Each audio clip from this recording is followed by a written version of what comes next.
इंदौर के बाणगंगा थाने में एक चौंकाने वाला साइबर ठगी का मामला सामने आया, जहां एक फर्जी लोन ऐप डाउनलोड करने के बाद एक युवती का मोबाइल डेटा हैक कर लिया गया और उसे ब्लैकमेलिंग के जरिए 4 से 4.5 लाख रुपए तक वसूल लिए गए। मात्र 40,000 के लोन के बदले शुरू हुई धमकियां, बदनामी का डर और रिश्तेदारों को भेजी गई आपत्तिजनक सामग्री ने पीड़िता को मानसिक रूप से तोड़ दिया, जिसके बाद उसने हिम्मत जुटाकर शिकायत दर्ज कराई है। अब पुलिस आरोपियों की तलाश कर रही है। इंदौर में ऑनलाइन लोन ऐप के जाल में फंसी एक युवती से 4 से 4.5 लाख रुपए तक की जबरन वसूली और ब्लैकमेलिंग का सनसनीखेज मामला सामने आया है। पीड़िता ने गूगल प्ले स्टोर से क्रेडिट लीफ नाम का फर्जी लोन ऐप डाउनलोड किया था, जहां मात्र 7 दिन की अवधि के लिए करीब 40,000 रुपए का लोन लिया गया। लेकिन ऐप की छुपी हुई शर्तों और परमिशन के जरिए ठगों ने युवती का पूरा मोबाइल डेटा हैक कर लिया। हैकर्स ने उसके निजी फोटो, वीडियो और फोन कॉन्टैक्ट तक कब्जा कर लिया और इसके बाद युवती को धमकी और गालियां और रिश्तेदारों को अश्लील फोटो बनाकर भेज दी गई और ठगों ने युवती को सामाजिक बदनामी का डर दिखाकर लगातार पैसों की मांग शुरू कर दी और डर में पीड़िता ने बताया कि वह चुप थी, लेकिन जब वसूली की रकम लाखों में पहुंच गई और मानसिक उत्पीड़न असहनीय हो गया, तब उसने हिम्मत कर शिकायत दर्ज कराई।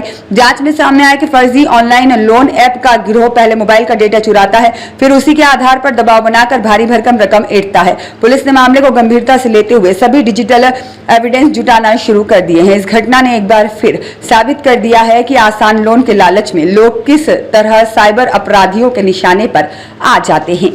पीड़िता के द्वारा बताया गया कि ऑनलाइन लोन ऐप उसके द्वारा एक डाउनलोड किया गया था, जो क्रेडिट लीफ नाम से था और लगभग 7 दिन की अवधि के लिए एक उसके द्वारा लोन लिया गया था। उसमें से लगभग 40,000 रुपये का लोन लिया गया था।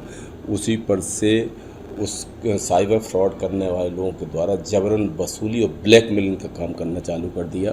उसका जितना भी डाटा था पूरा का पूरा हैक कर लिया गया और उसके नात रिश्तेदारों को भी कुछ अश्लील चीज़ें भेजी गई। इस प्रकार से ब्लैकमेल करके लगभग 4 साढ़े 4 लाख रुपये उससे ले लिए गए।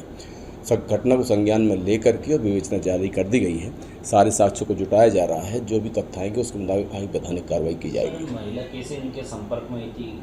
ये गूगल प्ले स्टोर पर बहुत सारे लोन ऐप डिस्प्ले होते रहते हैं, उसी पर से, और इसके कुछ ऐड भी चलते रहते हैं सोशल मीडिया साइट्स पर, तो उसी पर से आकर्षित होकर के उसके द्वारा ऑनलाइन क्रेडिट लीफ नाम का ऐप डाउनलोड कर लिया गया और उसी की शर्तों के मुताबिक उसमें प्रवेश करते करते और अपना पूरे मोबाइल को हैक करवा लिया और सारा डाटा उसके पास पहुंच जाता है हैकर के पास और फिर उसके द्वारा जबरन वसूली ब्लैकमेलिंग का काम चालू कर दिया जाता है। ऐसे बहुत सारे ऑनलाइन फर्जी लोन ऐप बने हुए हैं जो लोगों को परेशान करते हैं और उनकी जो मोबाइल के डाटा रहते हैं उनको चुरा लेते हैं और फिर ब्लैकमेल करते हैं। ऐसा ही घटना पीड़िता के साथ हुई है, जिसको संज्ञान में ले लिया गया है। सर, महिला को कब पता चला कि उसके साथ इस तरह का घटनाक्रम हो गया था? वो तत्काल ही पता लग जाता है। जैसे ही उसकी सारी टर्म्स एंड कंडीशंस को फॉलो करते करते आप उसके घेरे में आ जाते हैं, उसके बाद फिर पैसों की मांग चालू हो जाती है।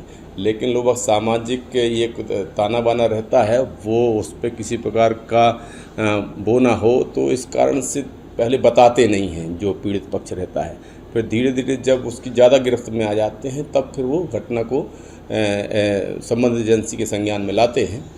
तो कुल मिलाकर के ऐसा ही लोगों के साथ में घटनाएं होती हैं। युवती से कुछ रकम भी उन्हें वसूल कर चुके थे क्या कुछ? जी हाँ, 4 साढ़े 4 लाख रुपए की वसूली की बात आई हुई है।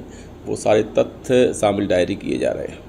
ये नंबर सर, मोबाइल नंबर जो है कि बाहर का बता रहे, कहाँ का है? हाँ, वो विवेचना में ले लिया गया है। वो जितने भी डिजिटल एविडेंस हैं और जिन एविडेंस के माध्यम से जबरन वसूली ब्लैकमेलिंग की जा रही है, वो सभी की पुष्टि की जा रही है और आगे वैधानिक कार्रवाई सुनिश्चित की जा रही है। पता चला ये युवती ने लोन किस लिए लिया था, क्या कुछ बता उन्हें कि?